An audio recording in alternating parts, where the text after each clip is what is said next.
Hi గారు, welcome to our channel. ప్రస్తుతం మనతో పాటు దాము భారత్ గారు సీనియర్ జర్నలిస్ట్ వారితో ఒకసారి మాట్లాడదాం. సార్ నమస్కారం సార్. నమస్తే.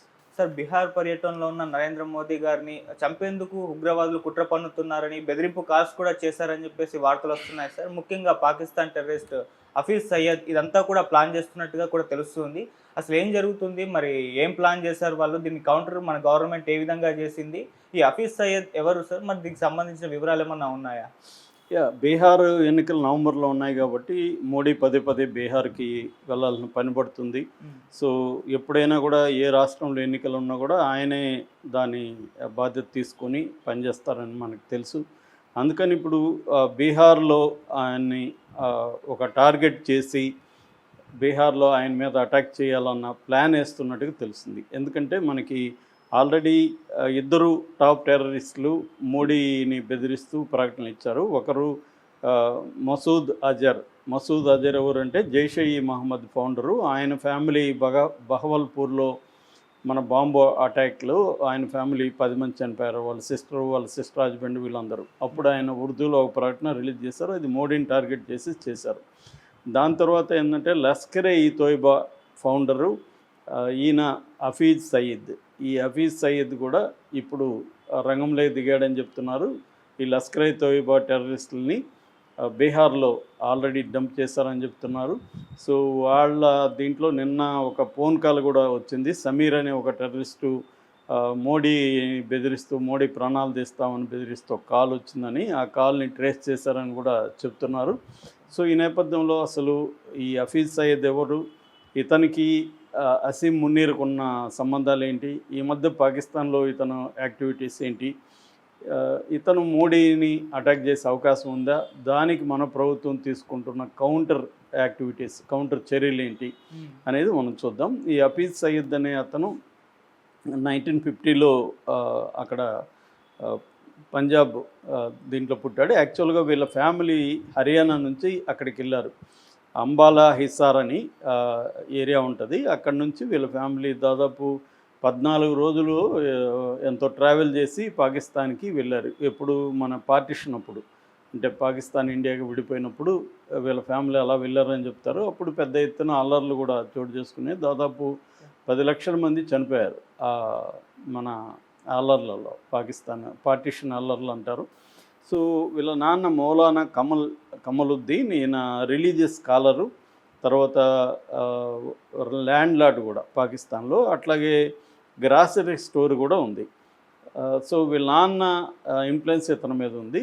అంతకంటే కూడా వీళ్ళమ్మ ఇన్ఫ్లుయెన్స్ ఎక్కువగా ఉంది. ఎందుకంటే వీళ్ళమ్మ ఒక మదరాసా నడిపేది. మదరాసా అంటే రిలీజియస్ స్కూల్ ముస్లింలకి. సో దీంట్లో ఆమె ఎక్కువగా జిహాద్ని మార్తయిడ్డం అంటారు. అమరత్వం అంటే ఇస్లాం మతం కోసం పోరాడి చనిపోతే అమరత్వం వస్తుంది అన్న కాన్సెప్ట్. ఈ 2 కాన్సెప్ట్లు, జిహాద్ అంటే మత యుద్ధం, మన మతానికి వ్యతిరేకులంతా కూడా చంపాలి అన్న ఒక కాన్సెప్ట్. సో ఈ 2 చిన్నప్పటి నుంచి ఇతనికి వాళ్ళ మదరు నూరు పోసిందని చెప్తున్నారు. అలాగే ఇతను తయారయ్యాడు. ఇతను అక్కడ పంజాబ్ యూనివర్సిటీలో అరబిక్ అండ్ ఇస్లామిక్ స్టడీస్లో పీజీ చేశాడు. దాని తర్వాత సౌదీకి వెళ్ళి కింగ్ సౌదీ యూనివర్సిటీలో హయ్యర్ స్టడీస్ చేశాడు. దాని తర్వాత వచ్చి లాహోర్లో యూనివర్సిటీ ఆఫ్ ఇంజనీరింగ్ అండ్ టెక్నాలజీలో లెక్చరర్గా, ఇస్లామిక్ స్టడీస్లో లెక్చరర్గా జాయిన్ అయ్యాడు. ఆ తర్వాత ఏమైంది, 80స్లో ఆఫ్ఘనిస్తాన్లో రష్యా ఫోర్సెస్ ఇటు అమెరికా ఫోర్సెస్ మధ్య గొడవ స్టార్ట్ అయింది. అమెరికా టెర్రరిస్టుల్ని ప్రోత్సహించడం ఆ నేపథ్యంలోనే స్టార్ట్ అయింది. సో అలాగా ఇతను కూడా పాకిస్తాన్కి వెళ్ళి అక్కడ మన అబ్దుల్ అజామ్ అని ఇతను ఎవరు బిన్ లాడెన్ వాళ్ళ గురువు అనమాట. అతని దగ్గర ఇతను ట్రైన్ అయ్యాడు. మిలిటరీ ట్రైనింగ్ అయ్యి వచ్చాడు. ఎందుకంటే ఇతను ఫిజికల్గా very strong, kabaddi and football player కూడా. సో వచ్చి ఏం చేశారంటే ఇక్కడ 1986లో మర్కజ్ ఉద్ దవా అనే ఒక ఆర్గనైజేషన్ పెట్టారు, ఇస్లామిక్ ఆర్గనైజేషన్. దాని తర్వాత సంవత్సరం లష్కరే తోయిబా అని ఒక మిలిటరీ ఆర్గనైజేషన్ పెట్టి ఇక్కడి నుంచి రిక్రూట్ చేసి ఆఫ్ఘనిస్తాన్కి పంపించడం అనేది మొదలుపెట్టారు. సో దాని తర్వాత ఇతను 90స్లో కాశ్మీర్ మీద దృష్టి పెట్టడం మొదలుపెట్టారు. కాశ్మీర్లోకి టెర్రరిస్టులను పంపించడం, కాశ్మీర్లో అల్లకల్లోలం క్రియేట్ చేయడం అనేది 90స్లో స్టార్ట్ అయింది. దాని తర్వాత మనకి 2001లో పార్లమెంట్ మీద అటాక్స్ అనేది ఇతను ఫస్ట్ చేసిన ఇండియా మీద అతిపెద్ద టెర్రరిస్ట్ అటాక్ అంటే ఇతను చేసింది 2001లో. దాని తర్వాత 2006లో ముంబై ట్రైన్ బ్లాస్ట్కి కూడా ఇతనే కారణం అని చెప్తారు. అట్లాగే 2008లో ముంబైలోనే మనకి తెలుసు అటాక్ జరిగింది 26/11. సో దాంట్లో 166 మంది చనిపోయారు. సో ఇలాగా అప్పటి నుంచి కూడా ఇతను ఇండియా మీదనే ఎక్కువ ఫోకస్ చేసి ఇటు జమ్మూ కాశ్మీర్లో ఇతర ప్రాంతాల్లోకి ఈ లష్కర్-ఏ తోయిబా తీవ్రవాదుల్ని పంపించడం అనేది జరుగుతుంది.